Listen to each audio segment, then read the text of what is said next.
People like what they know. What happens when something new asks them to change? In 1960, Chevrolet dared to do just that. The result was a car called the Corvair, and it changed how Americans thought about cars forever. The Corvair didn't follow the usual rules. Instead of a front engine, it put the engine in the back. Instead of using water to cool it, it used air. Instead of being huge and flashy, it was compact and simple. Its flat-six engine felt more European than American. When it came out, it felt strange, smooth, quiet, different from anything else Chevrolet sold. Engineers loved it. Management thought it was risky. Drivers? Curious, but confused.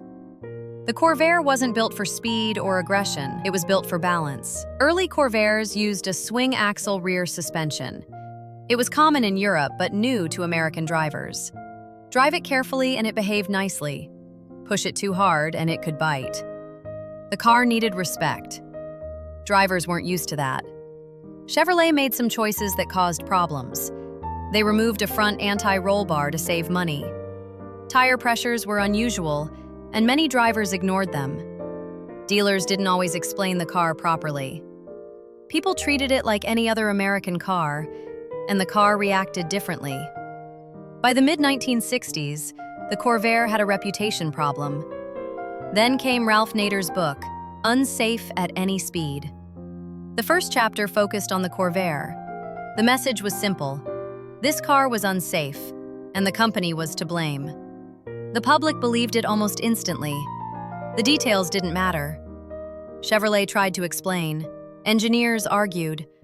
By 1965, the Corvair had a completely redesigned suspension. Independent rear suspension made it much safer, but the damage was done. The Corvair became a radioactive car. Sales dropped. Lawsuits started. Media coverage grew. GM's attempts to fight the story only made it worse. Ironically, the Corvair that people feared most was no longer the same car. Later models were safer, refined, excellent to drive. But public opinion moves faster than engineering. Inside GM, excitement disappeared. The company focused on safer, more familiar cars. The Mustang and Camaro were already taking the spotlight. By 1969, production ended. No big farewell, no redemption story. Just a quiet disappearance. Years later, studies showed the Corvair was no more dangerous than other cars. It didn't fail because it was unsafe. It failed because it was different. Drivers had to learn something new. The company had to teach people how to drive it safely. People weren't ready for that.